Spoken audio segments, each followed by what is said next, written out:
So if we can become masters of our mind and actually start to detox these contents of consciousness, we can get back to a state of peace and, inner strength and joy, which is our birthright.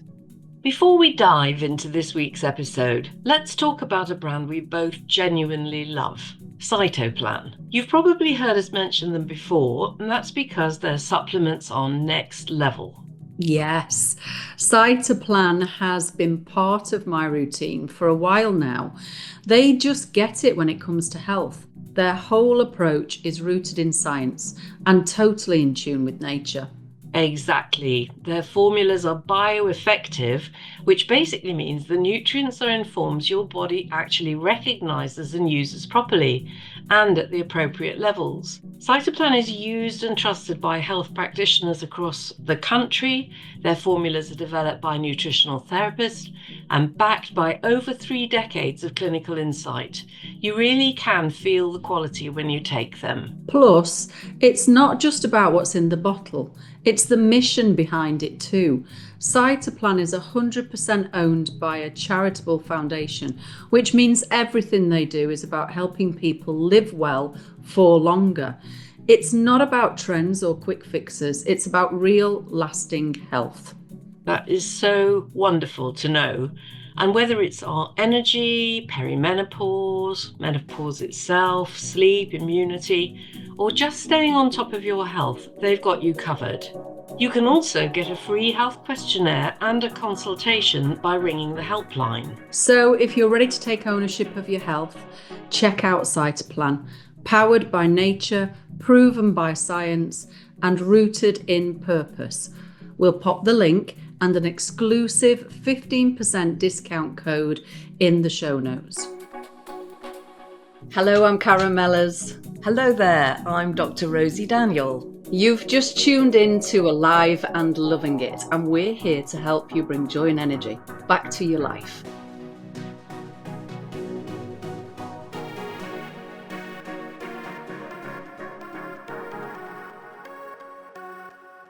Oh, welcome again to our weekly well-being session. It's so wonderful to know that you're tuning in every week, and it's the highlight of my week, particularly when we have our special guest co-host who's been with us all of season 4. Hello, Evelyn. Hello, Karen and Rosie. How are you doing? You're on your second to last one, I think, with us. I know it's gone so quick, and we'll miss you when you're not here. So We'll just make up some more. Yeah, we'll make up some more. Hey, Rosie, episode 47, dear one. Amazing. Can you believe it? We're heading to the big 50. Brilliant.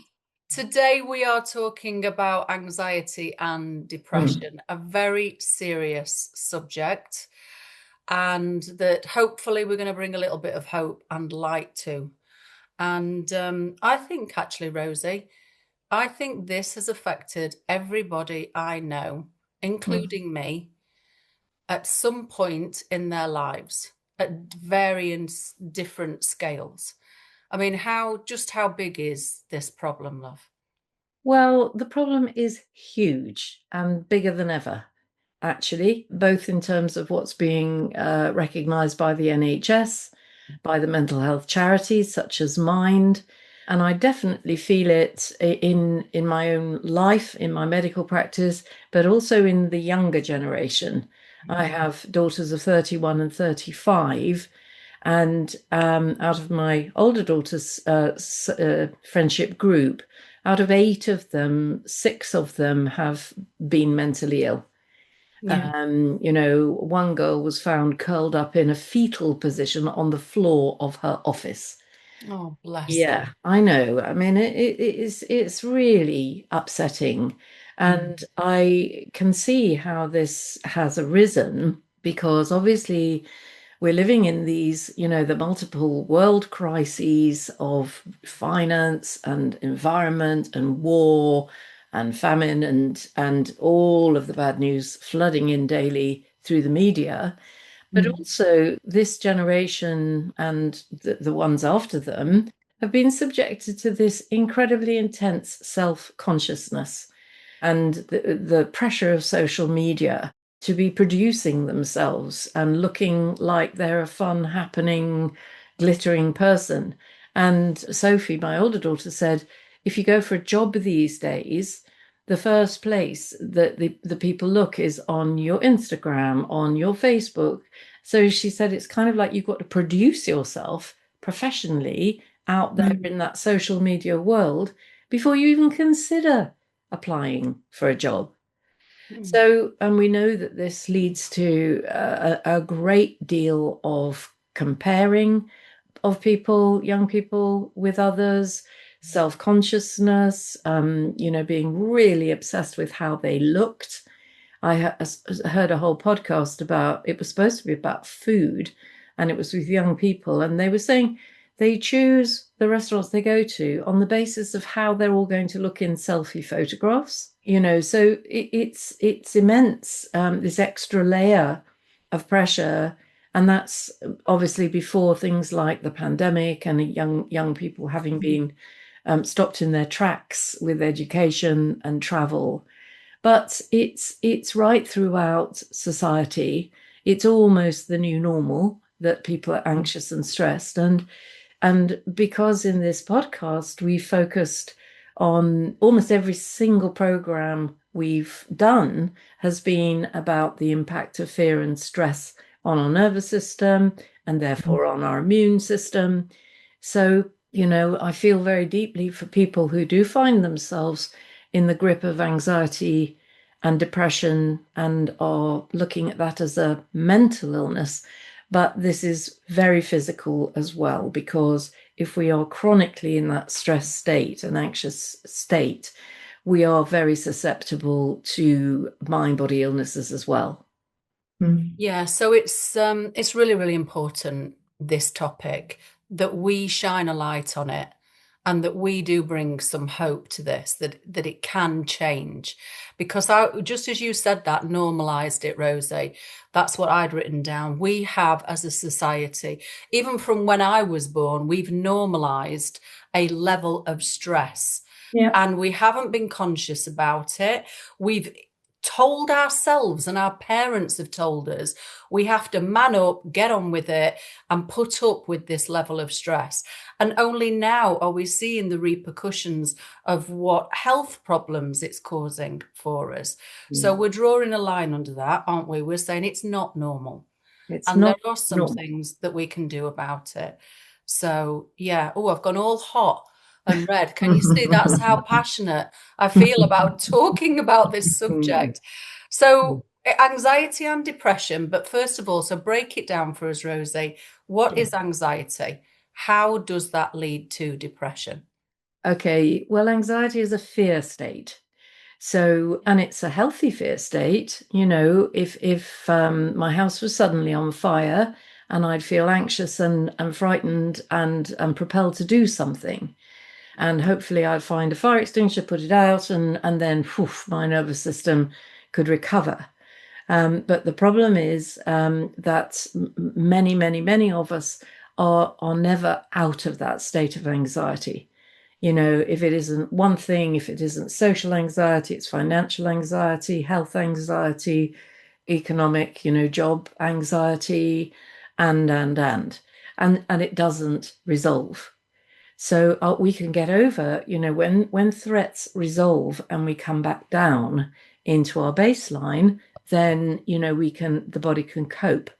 But when it goes on and on and on, two things happen.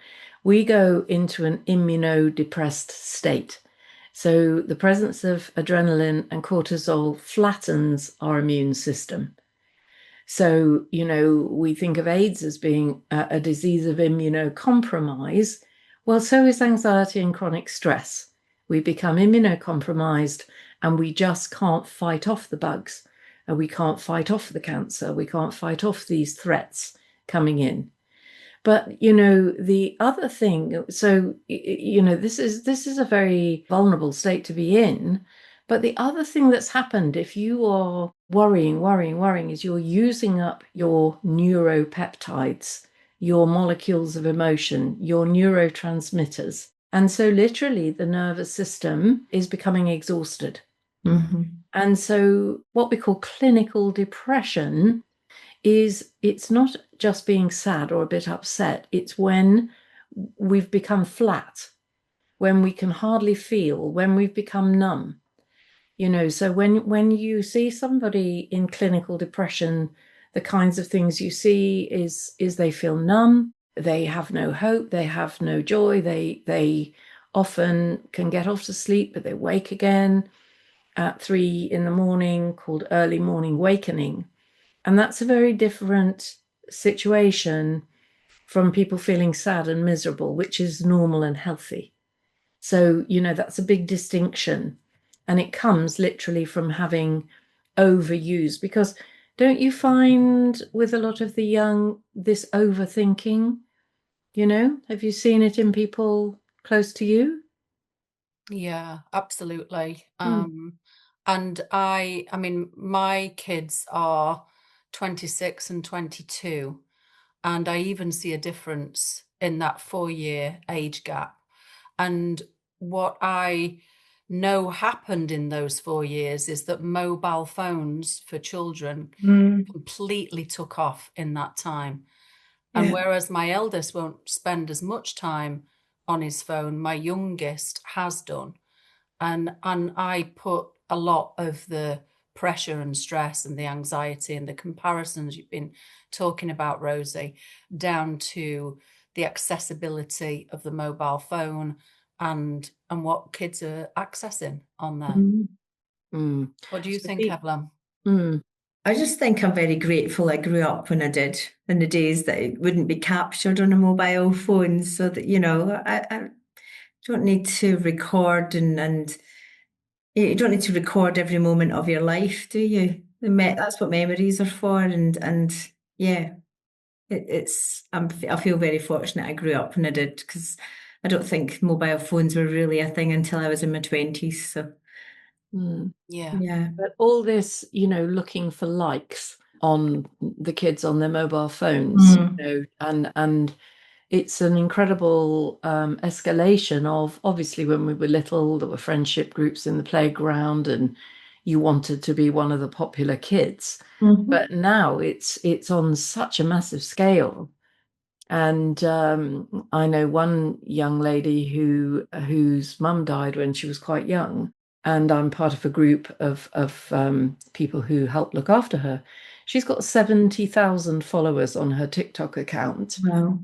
Mainly because she puts pictures of herself pouting and sticking out her bum and sticking out her boobs. And I know it's not funny, but it's so much about getting attention Yeah. and approval and looking for a kind of emotional gratification, but it's synthetic, isn't it? It's not a hug, it's not a kiss, it's not a stroke, that is true emotional reassurance and gratification. Yeah. Yeah, absolutely, love. I just want to take a moment to say I'm sending love to everybody that is struggling with these effects. And hopefully, what I hope for this episode, or any chance we can speak about it, is just to bring awareness to the fact that it isn't you. It isn't you. It's what's happening inside you. Your mind isn't you. Your emotions aren't you.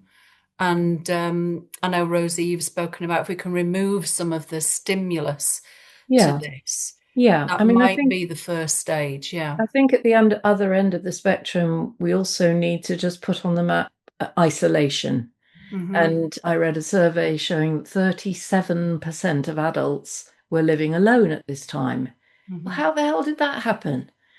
It's like, have we just all stopped trusting and loving each other?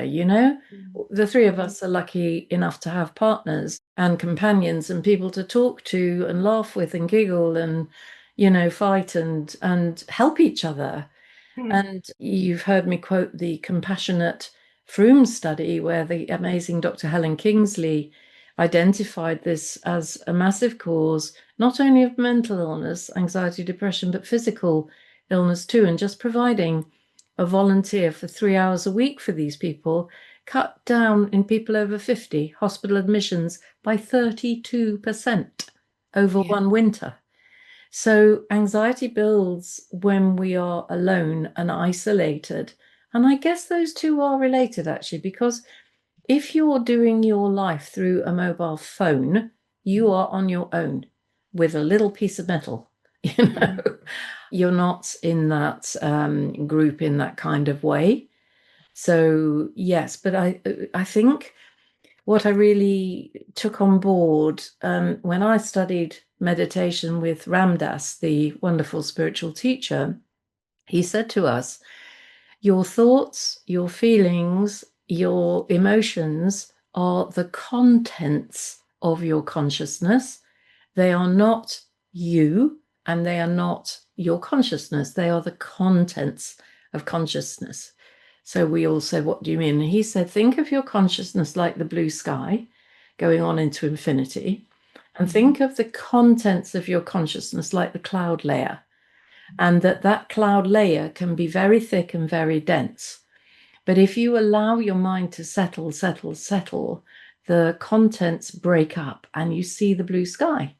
And if you keep doing it and allow the contents of your consciousness to settle and break up, then sometimes the sun comes out and you experience that joy or uplift, that people call the kingdom of heaven that's within. So our birthright, our natural state of consciousness is joy. So if we can become masters of our mind and actually start to detox these contents of consciousness, we can get back to a state of peace and, inner strength and joy, which is our birthright. It's such a different approach to what your mind will have you do. Because if there is a problem, or there's you've been hurt or disappointed in some way, or the worry about something, it's usually something that's going to be coming in the future. We go forward into the future. But our mind will have us try to solve that problem, which just creates more thoughts, come with option one, option two, option B. What if this happens? What if that happens? What I just heard you say was stop all that. It's not about resolving whatever you're worried about. It's about stopping the thoughts, calming the thoughts, and letting those clouds part. I mean, that's quite different to what your mind will have you do, Rosie. It wants to keep you in that place, doesn't it? It does, and I think it's addictive. I think that stress and, because when we are kind of running in that speedy adrenalized state, it can feel quite buzzy. It can also feel completely awful. And of course, it can go over into pure panic and panic attacks and, people just literally overbreathing and feeling absolutely ghastly. So this is what needs attention, and it's not a quick fix, but it's a decision, it's a choice. If people want to become the master, not the slave of their mind. And that's why it's so good to have a really close buddy, whether you're in a relationship or it's a therapist or it's just a friend. Because I have that here in my house, and whenever I go into what I call spiraling and I get locked into the moment, the worry or the issue, I just get a little tap on the shoulder and I get a hug and I get a look. Now Michael doesn't have to say you're spiraling again, which he has said to me a few times, but I get a look of, come on, we're more than this. We are more than this. Exactly. I had lunch with a friend last week, and she's got a neighbor dispute going on, and I was saying, so how is it? And she was saying this, and I said, okay, all we need is a piece of string, and let's come and sort out your bloody boundary. And she was saying, but this, but that, but this, but that. And I said, look, the only but I'm interested in is your butt and getting it out of this trouble. Yeah, so I'm not making light of it for anybody who finds that they have that kind of sticky mind, monkey mind that just grabs hold and lets go. And of course, to stop that, we need to feel safe. But what we've been saying all the way through the podcast is we can move ourselves into a state of safety through our breathing, through relaxation, through meditation. We can also move ourselves up what Jill Edwards in her book Life is a Gift called the ladder of emotion. So how she does it, she plots it from sort of despair and anguish and, pain and distress and up into anxiety, and then coming gradually up into peace, and then going up into happiness and joy and ecstasy and bliss, and as you go up the ladder. And what she's saying is that the way we think, the way we behave, we can take ourselves up that ladder of emotion. Evelyn, I am just tuning into again, how all the way through these episodes you've encouraged us to find a balance. Yeah. And I think probably answer my own question of, is there a type that's more likely to have anxiety? I mean, I am nerve sense and I have suffered with anxiety, so that sort of makes sense with me. But what wisdom have you got for us about bringing this back into balance? You did answer your own question in that nerve sense people who, I suppose, not ruminate, but like maybe thoughts are on repeat in their mind. It's more associated with one type, nerve sense type, but we can all revert to that side, especially if you're rhythmic, because you can go one way or the other. But we can all wake up in the middle of the night or lie there trying to get to sleep, running the day through our head, can't we? If something upsetting has happened about an hour or two before going to sleep, or maybe like throughout the day. I do think nerve sense people are affected more and are more sensitive to it. But I think we can all succumb. I don't think anyone is yeah, we can all succumb to it, Mm. unfortunately.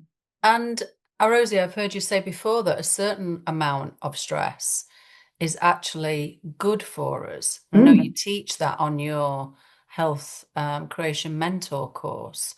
Yeah. Explain to us what you mean by that. Well, there's a beautiful curve called the Nixon stress curve. Dr. Nixon, cardiologist, worked out that up to a certain point, stress is challenge and it brings out the best in us. If we're not challenged enough, we can be a bit apathetic, we can feel underachieved. So there's a sweet spot where we've got just enough challenge to perform at our best. After which you go over, you get maybe to the peak of your performance, and then it starts to drop again because the anxiety levels are rising.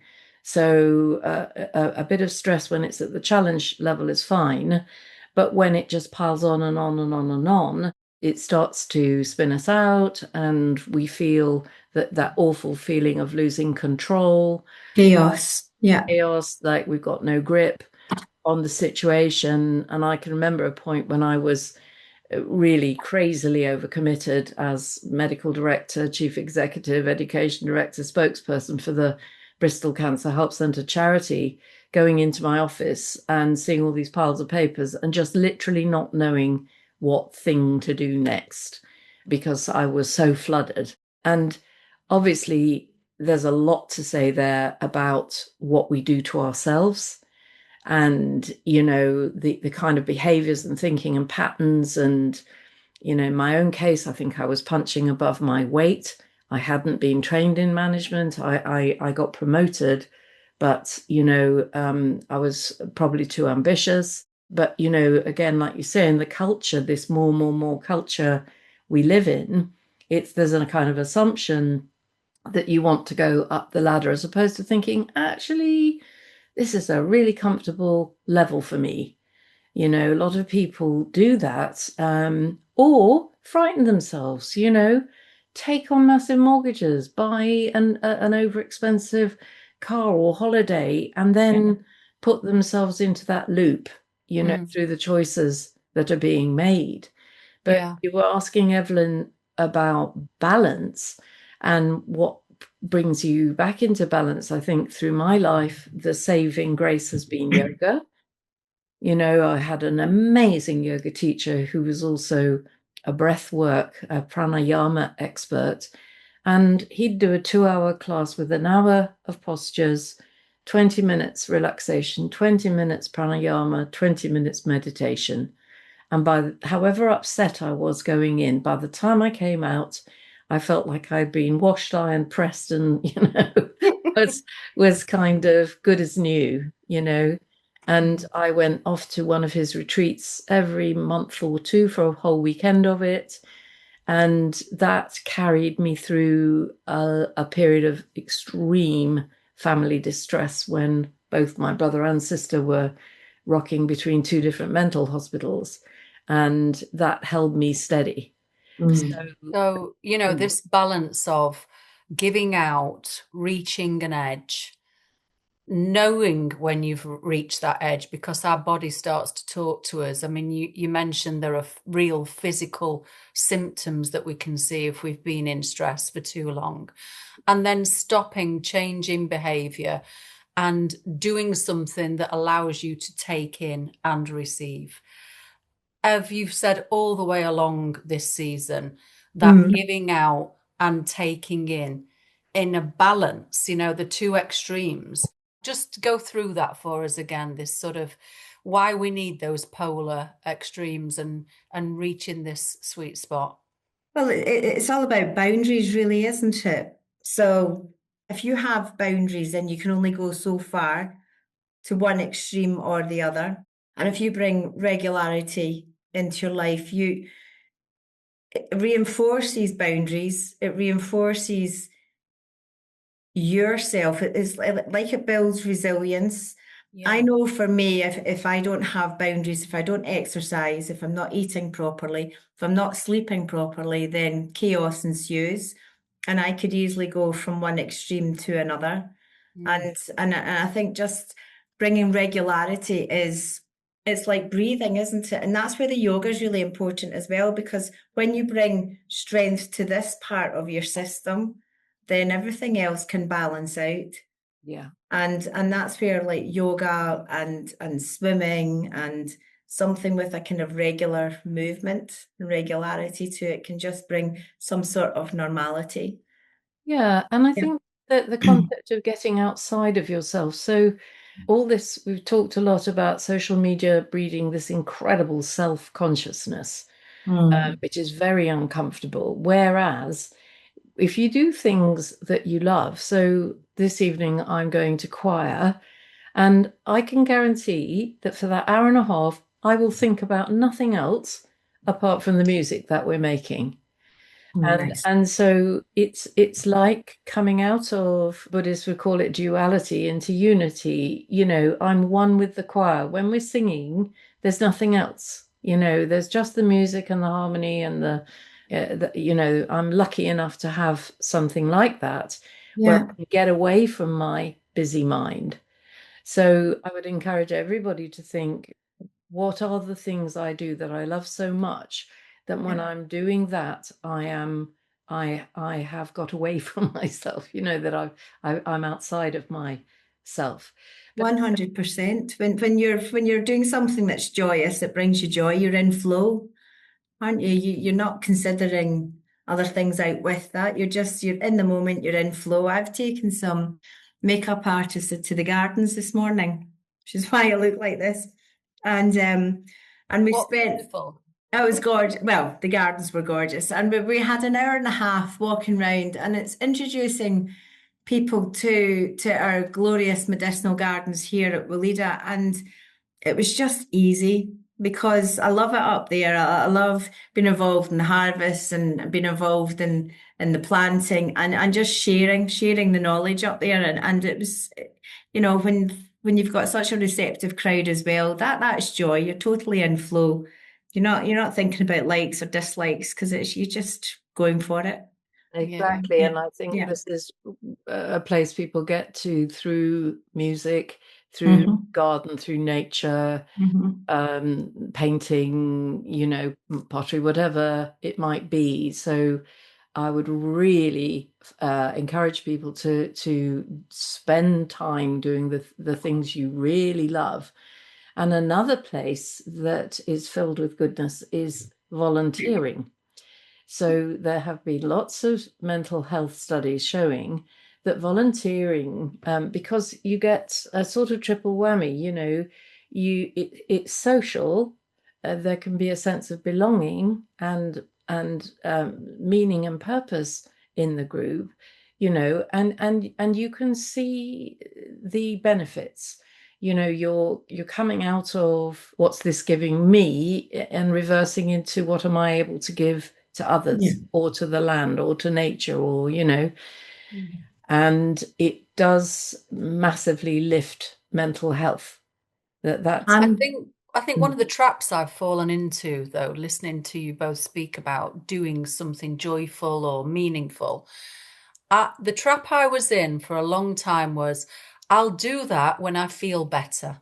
mm, So, when I've solved these million problems that are going around my head and all the what ifs that are going to happen, mm, I'll do that when I feel better.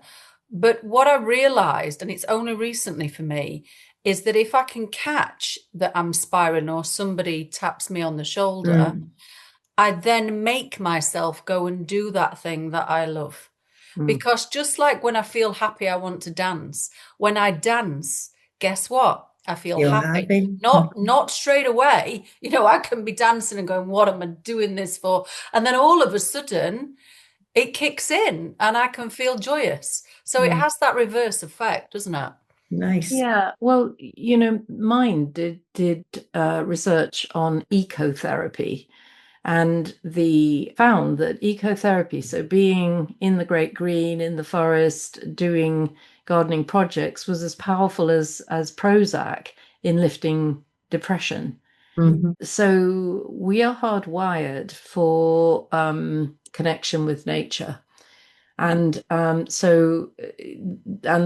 of the things that's very beautiful is the evolution of care farms and ecotherapy projects where people with considerable mental health problems can go and become part of a community or go there regularly to connect with the land, because this can be a two-way relationship, that we can get a lot from nature. But I think when anxiety has really got a grip, where a doctor might send somebody is for cognitive behavioral therapy, and one of the strategies they use is to ration your amount of worry time. They literally help you to recognize when you're going into the overthinking spiral problem and actually say, okay, we're going to allow you some of that, but it has a specific time when you can do this. So you can have your worry moments and you can focus on all of those things, and then you have to stop. They use thought stopping techniques to Wow. actually, put a block when you feel that repetitive thing taking a grip. And I just wanted to bring in Stephen Covey. He's the man that wrote The 7 Habits of Highly Effective People. And he has a nice concept, which is we've all got what he calls our circle of concern, which is, we're concerned about wars or famines or disasters or financial crises, whatever, things that are going on that are bigger than us, that most of us have no control over. And then we have what he calls our circle of influence. So the things that we can make a difference to. And he says really effective people keep their focus there on not wasting energy and thought and neuropeptides on the things we can't control, but bringing it into that area that we can. And then in the coaching world, we've gone a step further because we're saying, actually, you can marshal your thoughts, your beliefs, your actions, your behavior, your words, your choices. And this is where working with a really good coach comes in, because a really good, our lovely health creation mentors will help people look at those patterns, and the beliefs underlying it, the stress drivers underlying it, to literally change our minds. Because we do not have to be victims of our state of mind. We can be the master or mistress of our state of mind. I guess sometimes it's just recognizing that you are feeling like a victim. And then awareness is so much of it, isn't it? Because if you catch yourself feeling like a victim, then switch on being creative and trying to, create a solution out of that. Yeah, I'm not saying let's pretend we feel all right if we don't feel all right, No, because that is, the tyranny of positive thinking. That's no good at all. no. But if we know that this is really affecting our lives, we can start to make a decision to change this. Yeah. There's the beautiful serenity prayer that's used often in addiction circles, which goes, God, grant me the serenity to accept the things I cannot change, the courage to change the things I can, and the wisdom to know the difference. And that's exactly it. It's working with what's been dealt to you and just working it through. What can I do about this? Nothing. Okay, I can do something. How it makes me feel. Yeah. Manage that. Yeah. Yeah, amazing. And what do we have in the plant world that can help us stop that spiraling circle, that can just pull us back into ourselves? I mean, there's a whole load of within the Weleda world. There's quite a few different approaches to dealing with stress and anxiety, and we have a system of movement called eurythmy, which is movement to prose or to words. And I've seen curative eurythmy, and seriously, I always thought eurythmy was a nice exercise, gentle exercise, but I didn't understand or appreciate what it could possibly do for someone who's maybe feeling low mood or, or going towards depression. And I watched a session, and this lady was asked to skip round the room. And you can't skip and not smile at the same time. It's just impossible. I know it's impossible. But, like it's just something as simple as that. And it was a joyous poem that she read out as well. But she was the lady in question, she had to skip around the room. And I thought that is really simple and clever. Yeah. And then you have art therapy, where with the veil painting, it's layer upon layer upon layer, and it's a very focused movement, but rhythmic movement, and the painting builds. And so yeah, it's another way of not taking your mind off what's going on, but focusing on something else that brings you joy. So yes, there are things within the plant kingdom which can help to, if you're in a kind of hyper state, to bring down that hyper state. To, many plants have got comminative properties, like oats have got comminative properties, hops, valerian, passiflora. All of these plant ingredients have like a kind of grounding effect. And mix in some potentized coffee, and that can really switch off the record player that's on repeat. So that's one approach to bringing some calm and balance to the mind. But maybe something as simple as a lavender bath or foot bath, or a gentle stroke of lavender body oil across the chest, across the heart area. And if you can manage to get your hands on something with gold in it as well, then fabulous. It's just one of it's a traditionally used remedy for grounding and anything that's affecting the heart, really. Yeah. Well, I love the relaxing oral drops that Weleda do, which really help for me, particularly if anxiety is stopping me from going to sleep. Yes. And the lavender bath, not so much. It has a slightly different effect on me. It's But the one funny I that, used the yeah. other day was the rosemary one. Okay. It was like my energy was scattered all over the place, worrying about different people. And I had a rosemary bath and I came right back into myself. Oh, wow. It was, yeah, beautiful. It's one of the first plants I've got for my garden in Scotland. I'm going to have a Okay. huge rosemary bush, Nice.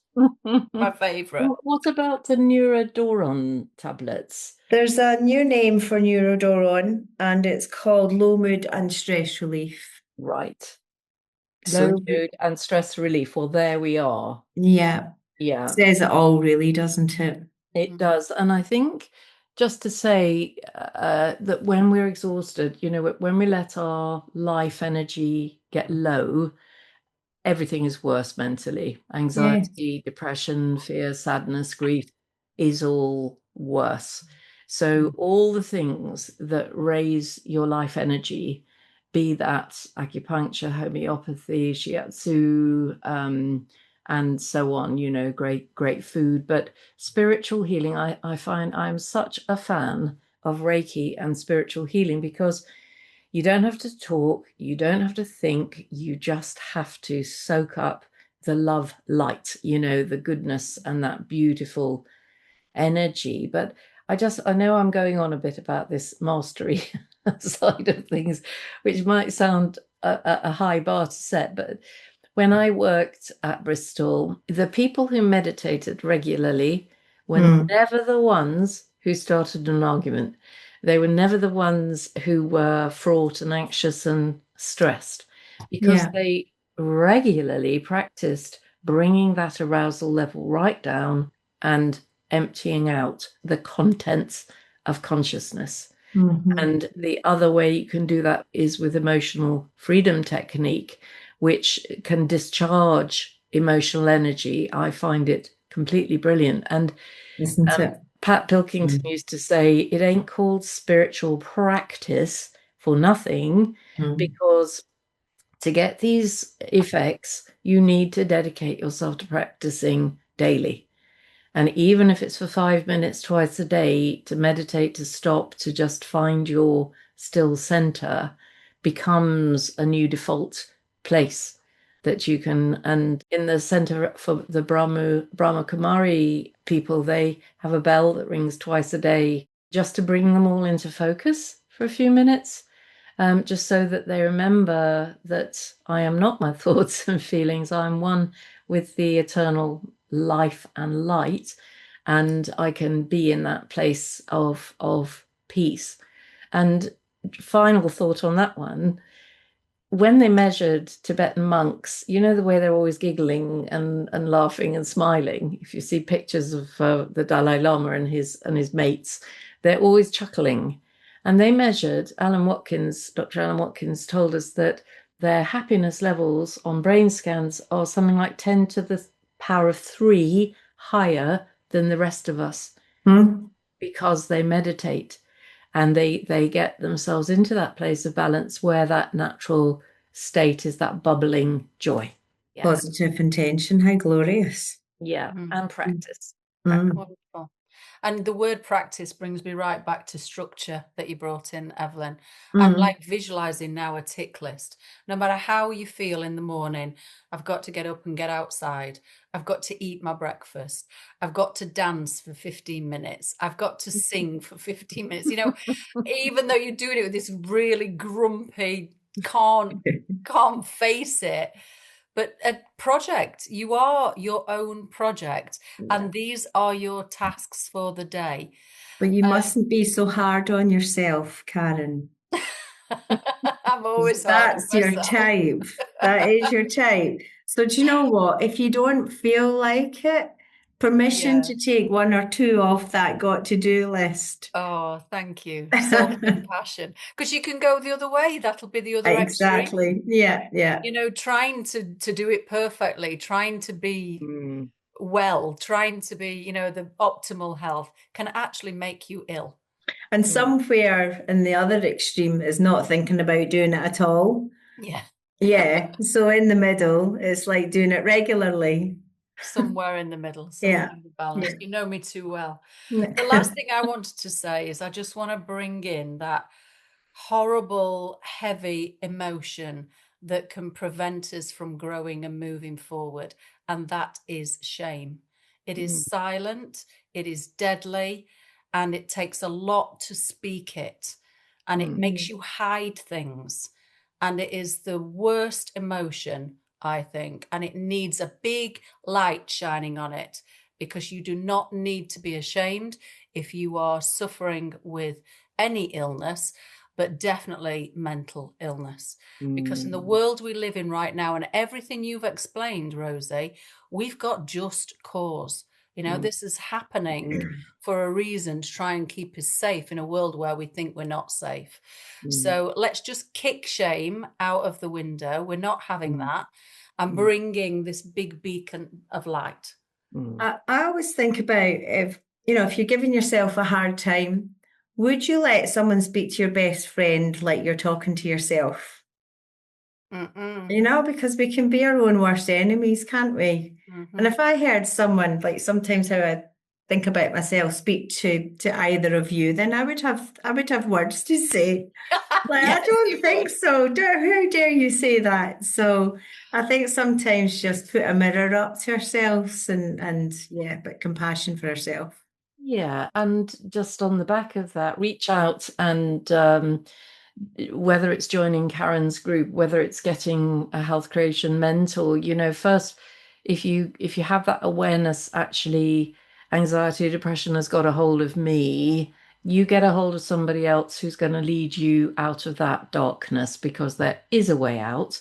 You don't have to be stuck with it, and it can actually be a breakdown to break through. You can come through this. Yeah. We all need somebody, don't we? We do. Yeah. Well, I I'm feel full of so much love and gratitude for this episode. And I'm actually really, really full of love for anybody that is going through it and feels alone. We're sending that to you through our podcast episode from our hearts, as friends for each other, and really caring and self-compassionate and compassion for other people. I hope you can feel it. I hope you can feel it. Thank you so much for tuning in. Ev, I think you're going to give us some wise words there at the end. Well, it's just when you said you feel it from your heart, and I mean, there's nothing nicer than wild rose, is there? Seriously, when you put rose on your heart, it is such a gesture of love. And if someone's having a hard time, giving them a hug. If you can, if they're too far away because they live in the other end of the country, then send them a little piece of rose. Yeah. Yeah. Beautiful. Nice, huh? Thank you. Special friends. Thank you so much. And Thank thank you you. everybody for listening. We send you lots and lots of love.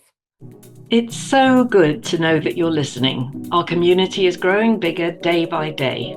Now we want to engage with you and connect with you to create more opportunities to learn, love, and grow together. The first step is to go to our website, aliveandlovingit.org, to join the community. This means that we can communicate with you directly to let you know the details of new episodes, next week's guest preview, and of all the new opportunities that we are creating for you.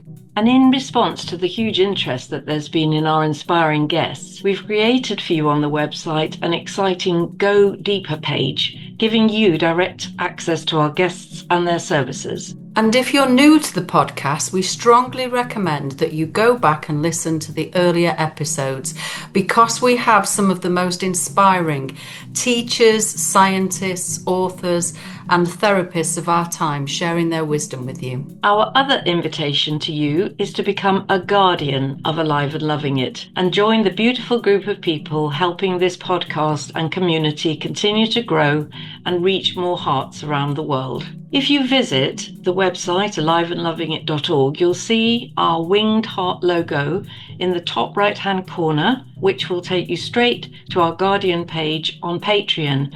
And this is a platform designed specifically to support podcast and content creators. It would mean so much to have you as part of this growing community, connecting with us, our guests, and everything we are building together. And if it feels right for you, becoming a Guardian is simply a way of supporting the podcast with a monthly contribution at whatever level feels comfortable for you. Thank you for being with us. Keep shining, stay true to yourself, and remember, this is your time to live your fullest, healthiest life. Until next time, keep doing what you love most in life. We are so excited to connect with you on the next episode of Alive and Loving It, and we welcome you very warmly to our Alive and Loving It community.